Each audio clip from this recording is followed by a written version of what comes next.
Hello friends, good morning. Welcome to our channel Target with Lalan Sharma. Today we will discuss about errors. आइए देखते हैं। तो errors में विद्यार्थी ये है कि ट्रू वैल्यू और मेजर्ड वैल्यू का जो डिफरेंस होता है उसी को कहा जाता है errors. ध्यान दें, the difference between the true value and the measured of a quantity is known as the error in measurement. तो error is equal to होता है true value minus measured value. जैसे 1 किलोग्राम शुगर, तो ये हमारे लिए ट्रू वैल्यू है, लेकिन 1 किलोग्राम को जब हम वहां आप जाते हैं शुगर लेने दुकान पर, तो वो जो है 1 किलोग्राम आपको नहीं देता है, थोड़ा सा कम हो सकता है, थोड़ा सा ज्यादा हो सकता है। कितना भी कोशिश करे वो ट्रू वैल्यू के इक्वल नहीं हो सकता। तो जब इक्वल नहीं हो सकता तो जाहिर है उसमें क्या है, एरर है। लेकिन आप सोच रहे होंगे कि ये ट्रू वैल्यू कहां से आया, ट्रू वैल्यू भी तो आखिर उसका भी मेजर किया जाता होगा। तो ट्रू वैल्यू के लिए जैसे भारत में पसंद किया जाता है, क्रिकेट को बहुत ज्यादा पसंद किया जाता है, तो हम क्रिकेट से समझाना चाहेंगे। जैसे मान लेते हैं विराट कोहली एक मैच में 0 रन बनाए, तो क्या ये सच्चाई है कि वो 0 लेवल के खिलाड़ी हैं, या किसी मैच में 200 बना दिए, तो क्या वो 200 लायक हैं खिलाड़ी हमेशा जो बना सकते हैं? तो ये भी सच्चाई नहीं है। तो ट्रू वैल्यू कभी कभी दिया रहता है न्यूमेरिकल में, कभी कभी नहीं दिया रहता है। अगर दिया रहता है तो वही ट्रू वैल्यू क्वेश्चन वाला हम लोग प्रयोग करते हैं। अगर नहीं दिया रहता है विद्यार्थी तो हमें निकालना पड़ता है। निकालते कैसे हैं? तो मान लेते हैं विराट कोहली जितना मैच वनडे में खेले हैं शुरू से अंत तक, पहले मैच से लेकर रिटायरमेंट तक जितना मैच खेले हैं, तो टोटल आप रन को ऐड करिए और उनकी संख्या से डिवाइड कर दीजिए, तो आ जाएगा एवरेज। एवरेज से विद्यार्थी उनकी सच्चाई का पता चल जाएगा। तो यही काम ऐसे हमें को निकालना पड़ता है, क्या, एवरेज। तो ट्रू वैल्यू के लिए विद्यार्थी हमें निकालना पड़ता है एवरेज। जब भी हमें न्यूमेरिकल में ट्रू वैल्यू नहीं दी होगी तो हम क्या निकालेंगे, एवरेज। तो एवरेज की सहायता से हम जो है ट्रू वैल्यू प्राप्त करेंगे। एवरेज ही हमारा ट्रू वैल्यू होता है। ध्यान दें, अगर ट्रू वैल्यू न्यूमेरिकल में नहीं दिया है तो हम लोग एवरेज को फाइंड करेंगे और उसी को ट्रू वैल्यू मानेंगे। और सच्चाई है भी। अगर आप विराट कोहली का पहले मैच से लेकर रिटायरमेंट तक जितने मैच होते हैं टोटल रन को ऐड करिए और उनकी संख्या से डिवाइड कर दीजिए, तो आप बताइए सच्चाई आएगा कि नहीं कि इस लेवल के खिलाड़ी हैं वो। तो ये ट्रू वैल्यू हुआ। तो ट्रू वैल्यू भी कभी कभी न्यूमेरिकल में दिया रहता है, कभी कभी नहीं दिया रहता है, तो हमें निकालना पड़ता है। यस। हाँ विद्यार्थी, एरर जो है कई टाइप का होता है, जिसमें पहला आपका है सिस्टमेटिक या कंट्रोलेबल एरर्स। तो सिस्टमेटिक एरर देखें, systematic error are the errors whose cause is known. तो सिस्टमेटिक एरर ऐसा एरर है जिसका काज हम लोग, कारण हम लोग क्या करें, जानते हैं। और they can be either positive और नेगेटिव। तो ये जो है सिस्टमेटिक एरर आपका या तो पॉजिटिव होगा या तो नेगेटिव होगा। मतलब जो ट्रू वैल्यू है, जैसे 2 सेकेंड ट्रू वैल्यू है, तो जब हम इसको मेजर करेंगे तो या तो 2 से ज्यादा आएगा, 2.1, 2.2, 2.3 इस टाइप से आएगा, या तो सभी वैल्यू ज्यादा आएगा ट्रू वैल्यू से, या तो सभी वैल्यू क्या आएगा, कम आएगा, डिक्रीजिंग ऑर्डर में होगा। 1.99 सेकेंड या 1.98 सेकेंड या 1.97 सेकेंड, या तो सभी ट्रू वैल्यू से कम आएगा डिक्रीजिंग ऑर्डर में या इंक्रीजिंग ऑर्डर में होगा। तो वो जो है एरर को क्या कहा जाता है, systematic error. Systematic errors are the errors whose cause are known. They can be either positive or negative. Way positive और नेगेटिव हो सकते हैं, तो ध्यान दिया जाए इस टाइप से। अब सिस्टमेटिक एरर उसमें कैसे उत्पन्न होता है, सिस्टमेटिक एरर क्यों आया, ये यहां से पता चल जाएगा आपको। Instrumental error, environmental error, observational error, तो इनके कारण जो है ये सिस्टमेटिक एरर होता है। इसका कारण हमें पता होता है कि कहां से ये एरर आया। तो ध्यान दिया जाए, ये भी पढ़ लेते हैं। These error are due to imperfect design are misuse of the measuring instrument. These can be reduced by using more accurate instrument। तो आपका इंस्ट्रूमेंट भी जो है बहुत पुराना हो जाए, उसकी डिजाइन जो है गड़बड़ हो जाए, तो इंस्ट्रूमेंटल एरर के तहत है कि इम्परफेक्ट डिजाइन, उसकी डिजाइन ठीक ना हो या यूज करते समय उसका मिसयूज बहुत ज्यादा हो, तो ये इंस्ट्रूमेंटल एरर होता है। इंस्ट्रूमेंट को चेंज करके नया ले आकर इस एरर को क्या किया जा सकता है, कम किया जा सकता है। These can be reduced by using more accurate instrument. तो एक्यूरेट इंस्ट्रूमेंट का प्रयोग करके और इंस्ट्रूमेंटल एरर को कम किया जा सकता है, ये चीज है यहाँ पे ध्यान दें। और भी है इन्वायरमेंटल एरर। तो विद्यार्थी अगर आप बहुत हाई टेम्परेचर वाले मौसम में जैसे मई जून में एक्सपेरिमेंट कर रहे हैं तो ज्यादा गर्मी की वजह से भी एरर आएगा, या बहुत टेम्परेचर डाउन है तब भी जो है बहुत टेम्परेचर डाउन है जैसे जनवरी फरवरी हुआ, तो इस दौरान भी अगर आप एक्सपेरिमेंट करेंगे तब भी उसमें दोष आने का चांस है। तो आपके लिए उचित मौसम ऐसा होगा जब टेम्परेचर ना तो बहुत ज्यादा हो ना तो बहुत कम हो, तो ऐसे केस में वहां ये दोष कम आएगा। तो यहां देख लेते हैं क्या लिखा है। These errors are due to the change in external environmental conditions such as temperature, pressure, humidity, dust etcetera. तो ये इसके अंतर्गत ये आता है। और तीसरा है विद्यार्थी observational error. Their errors arise due to improper, देखिए, improper setting of the apparatus or carelessness in taking observation। Observational error विद्यार्थी ये हमारी गलती की वजह से आता है। जब हम एक्सपेरिमेंट करते हैं तो उसकी सेटिंग ठीक से नहीं करते हैं, और एक कहा जाता है कि सावधानी हटी दुर्घटना घटी। तो ये केयरलेसनेस की वजह से भी ये एरर आता है। तो आप एक्सपेरिमेंट कर रहे हैं, देख रहे हैं इधर कुछ, इधर उधर देख रहे हैं या कुछ और सोच रहे हैं, तो ऐसे केस में आपसे जो गलती हो जाएगी वो सब ऑब्जर्वेशनल एरर के तहत आता है। तो हाँ विद्यार्थी, आप इसे कॉपी कर लीजिए, तो फिर अगला हम आपको बताते हैं। हाँ विद्यार्थी, सेकंड एरर देखा जाए, रैंडम एरर्स। तो रैंडम एरर विद्यार्थी इसका रीजन हमें पता नहीं होता, तो इसका रीजन हम नहीं जानते कि ये कैसे होता है। तो इस एरर को दूर करने के लिए हम जो है एक्सपेरिमेंट को कई बार रिपीट करते हैं, फिर उसका अर्थमेटिक मीन लेते हैं। तो ऐसा करने से मीन वैल्यू जो हमको प्राप्त होता है वो एक्यूरेट वैल्यू के काफी क्लोज हो जाता है। तो यस, तो इस प्रकार से रैंडम एरर को कम किया जा सकता है। ध्यान दें, these errors are due to unknown cause.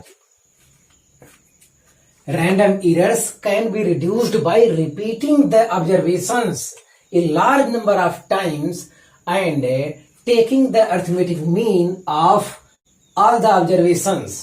This mean value would be very close to the most accurate reading। तो इनका जो मीन लेंगे आप वो मोस्ट एक्यूरेट रीडिंग के काफी क्या होगा, क्लोज होगा, पास पहुंच जाएगा। नोट में विद्यार्थी ये लिखा है, if the number of observations is made n times then the random errors reduce to 1/n times। मतलब जितना ज्यादा टाइम्स आप, जितनी ज्यादा बार आप एक्सपेरिमेंट करेंगे उतना 1 टाइम्स क्या हो जाएगा, एरर कम हो जाएगा। तो ये रिपीट करने वाली बात है। एक्सपेरिमेंट को जितनी ज्यादा बार रिपीट करेंगे उनका अर्थमेटिक मीन लेंगे। जैसे कोई एक्सपेरिमेंट हम कर रहे हैं भाई, जैसे जी का मान ही फाइंड करें, स्मॉल लेटर में जी का मान 9.8 मान लेते हैं, ये है ट्रू वैल्यू है। एक्सपेरिमेंट कर रहे हैं कई बार, कभी इससे ज्यादा आता है कभी इससे कम आता है, तो ऐसा कई बार करेंगे, उनका अर्थमेटिक मीन लेंगे, तो जो वैल्यू आएगा वो वैल्यू जो है एक्यूरेट वैल्यू के क्या होगा, काफी नजदीक पहुंच जाएगा। और तीसरा आपका लीस्ट काउंट, इस कॉन्सेप्ट को भी जानना चाहिए। विद्यार्थी कोई भी इंस्ट्रूमेंट हो उसके द्वारा एक्यूरेट वैल्यू फाइंड करने की एक लिमिट होती है, उसी लिमिट को कहा जाता है लीस्ट काउंट। मतलब उससे ज्यादा एक्यूरेट वो वैल्यू फाइंड नहीं कर सकता वो इंस्ट्रूमेंट। यस, तो यहां डेफिनेशन देखा जाए, the smallest value of a physical quantity which can be measured accurately with an instrument is called least count।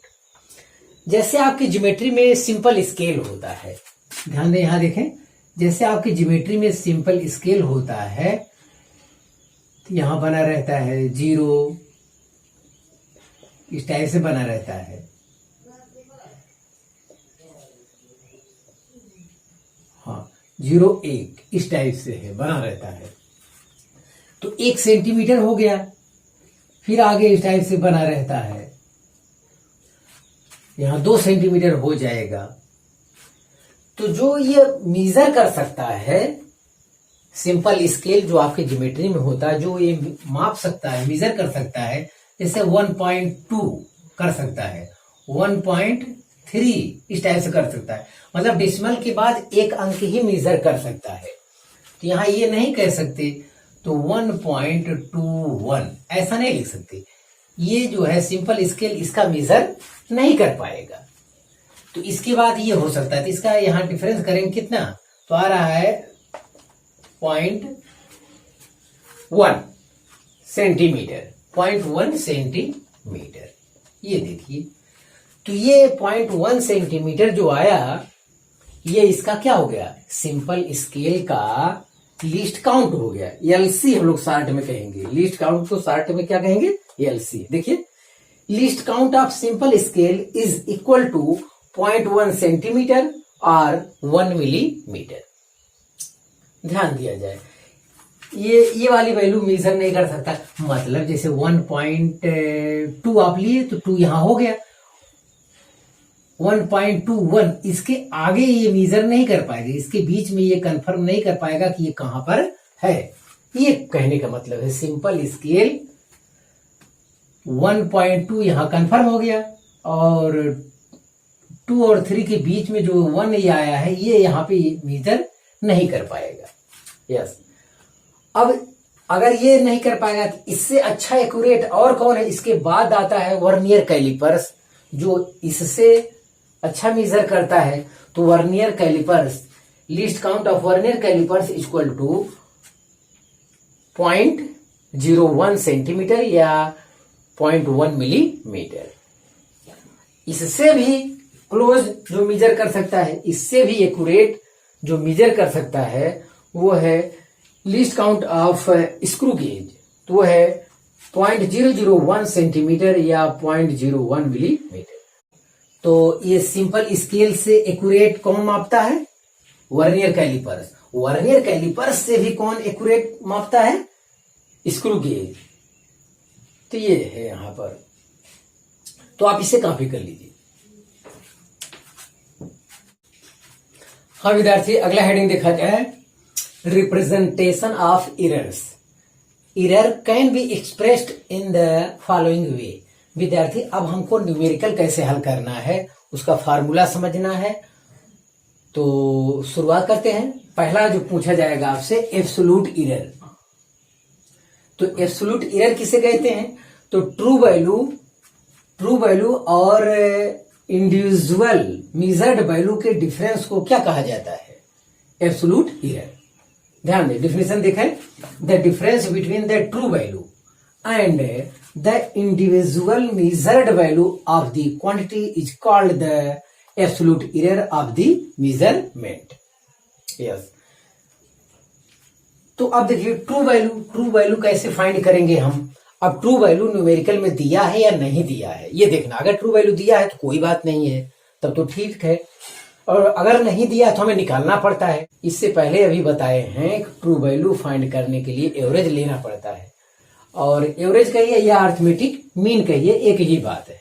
ध्यान दें, माना किसी फिजिकल क्वांटिटी को n टाइम्स मेजर करते हैं हम, तो जिनका मेजरमेंट हमको जो मिला है A1, A2, A3 so on AN हमको मिला है। अब हमको अगर ट्रू वैल्यू नहीं फाइंड है विद्यार्थी, तो हम क्या करेंगे, उसका अर्थमेटिक मीन निकाल लेंगे।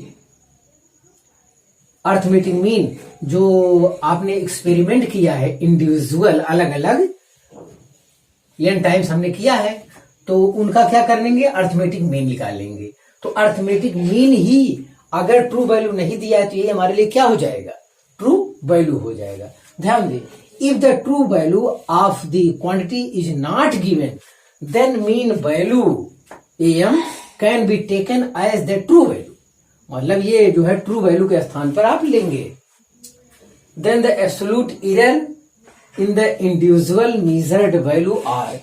तो जो एब्सोल्यूट एरर आपसे न्यूमेरिकल में पूछा जाएगा तो आप क्या करेंगे, एब्सोल्यूट एरर पहले का डेल्टा A1 इक्वल टू क्या है, true value minus first measured value.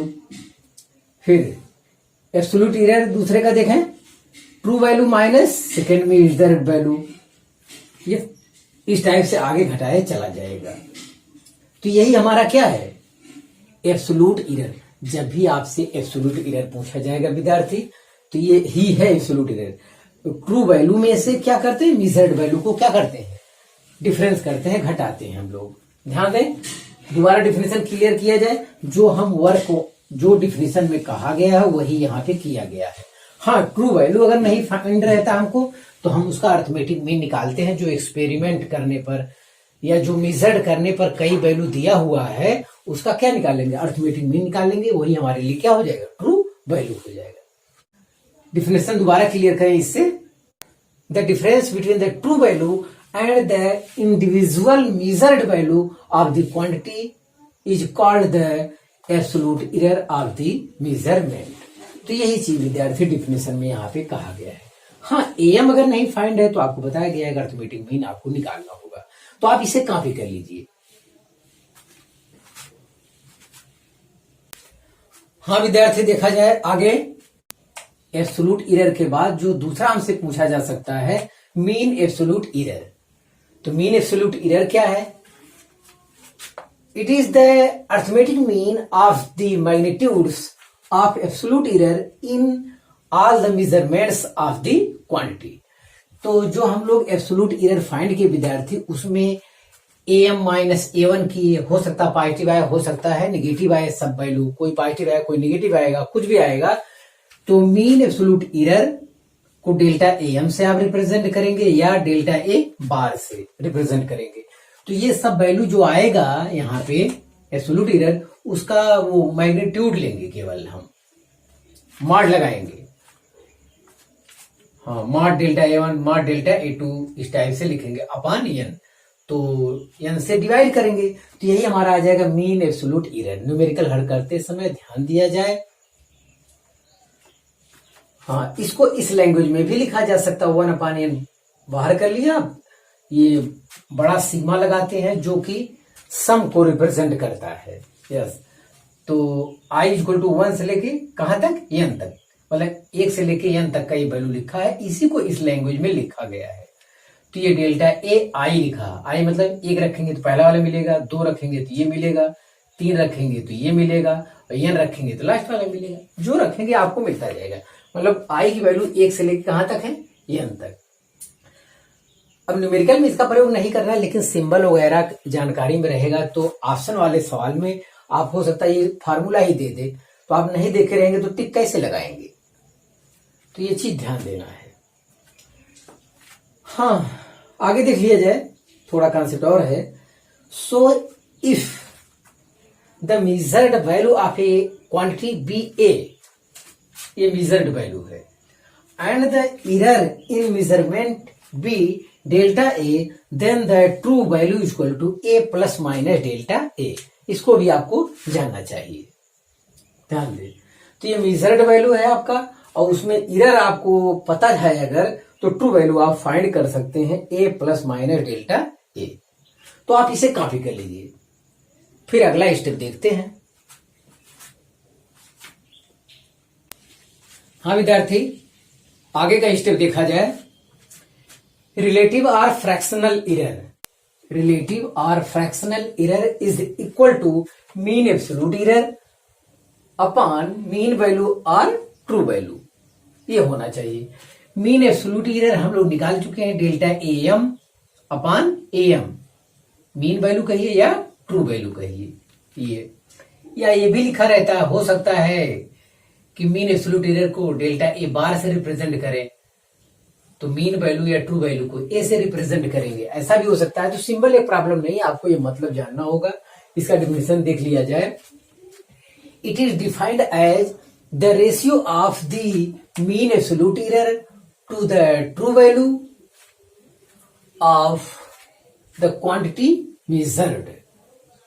Yes, ये रहा रिलेटिव और फ्रैक्शनल एरर। तो आप डिफिनीशन वगैरह से परेशान ना हो, हम लिख देते हैं ताकि आप नोट बना ले। अगर आप पढ़ेंगे तो दोबारा आपको अच्छा लगेगा। आपको केवल फार्मूले से ही मतलब है, ये अभी क्लियर हो जाएगा जब हम न्यूमेरिकल लगाएंगे, सब पॉइंट एक साथ आ जाएंगे तो वहां क्लियर हो जाएगा। हाँ, चौथा पॉइंट देख क्लियर किया जाए। आपसे पूछेगा अगर परसेंटेज एरर, तो यही जो आपका रिलेटिव और फ्रैक्शनल एरर है, परसेंटेज में पूछेगा तो यही क्या कर देते हैं, 100 से हम गुणा कर देते हैं तो हमें परसेंटेज एरर मिल जाता है। When the relative error is expressed in percentage, it is known as percentage error. Yes, percentage error is equal to relative error into 100, यही चीज। और रिलेटिव एरर फार्मूला के रूप में delta M upon M into 100। तो यहां से percentage error आपको पता चल जाएगा। तो आज का जितना कंसेप्ट विद्यार्थी हम पढ़े हैं, इससे रिलेटेड हम प्रॉब्लम को अब सॉल्व करेंगे। तो आप इसे कॉपी कर लीजिए।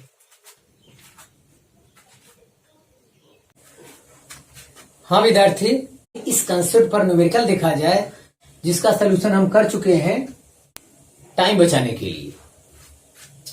तो क्वेश्चन देखते हैं। In an experiment of simple pendulum, a student made several observations for the period of oscillation. His readings turned out to be 2.63 second, 2.56 second, 2.42 second, 2.71 second and 2.80 second. Find mean period of oscillation, absolute error in each reading, mean absolute error, fractional error, percentage error।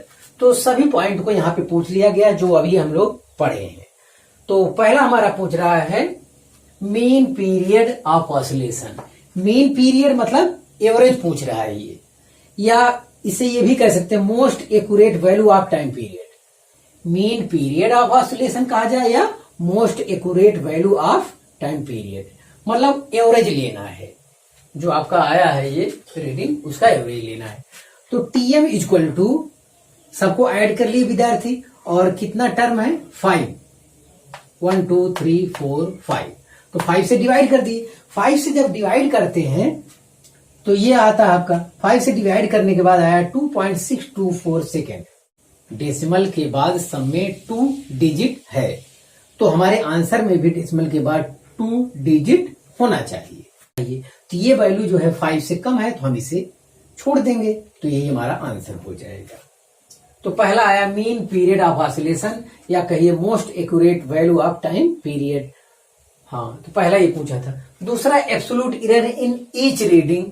Absolute error in each reading आपको ये बताया गया है कि ये हो जाएगा TM minus T1, delta T1 equal to TM minus T1।